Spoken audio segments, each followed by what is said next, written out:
Кош бабай, достым, син инде түземсезләнеп, яңа елны көтәсеңдер. Күп тә үтмәс, сиңа ак сакаллы Кош бабай килер дә, күп итеп матур-матур бүләкләр калдырыр. Россиядә Кош бабай бердән-бер тылсымлы бабай түгел. Бездә әле тагын Дед Морозны да очратырга мөмкин. Кош бабай зәңгәр яисә яшел тун кисә, Дед Мороз кызыл киемнән йөри. Ике тылсымлы бабайның да озын сакалы, бүләкләр салынган зур капчыклары бар.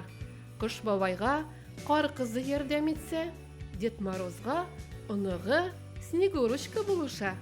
Дед Мороз великий Устюгта яши, ә Кош бабай Кырлайда тора.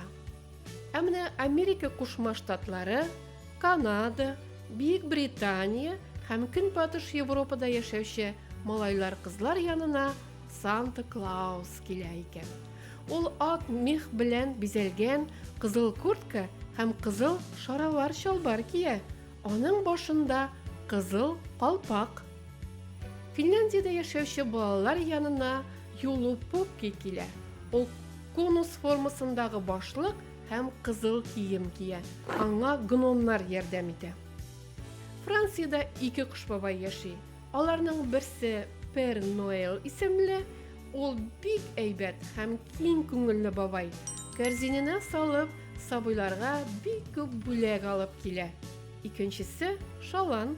Аның кәрзинендә тыңлаусыз һәм ялкау балалар өчен чыбык бар. Италиядә яшәүче балалар янына Бифана исемле фея килә. Ул морҗа аркылы өйгә очып керә. Әти-әниләрен тыңлаган балаларга ул матур-матур бүләкләр алып килә. Ә сүз тыңламаган малай-кызларга көл генә эләгә. Үзбәкстан Кош бабае Карбаба исемле. Ул буй-буй халат һәм кызыл түбәтәй кия. Ишәккә утырып йөри. Аның зур капчыгында балаларга бик күп бүләкләр бар.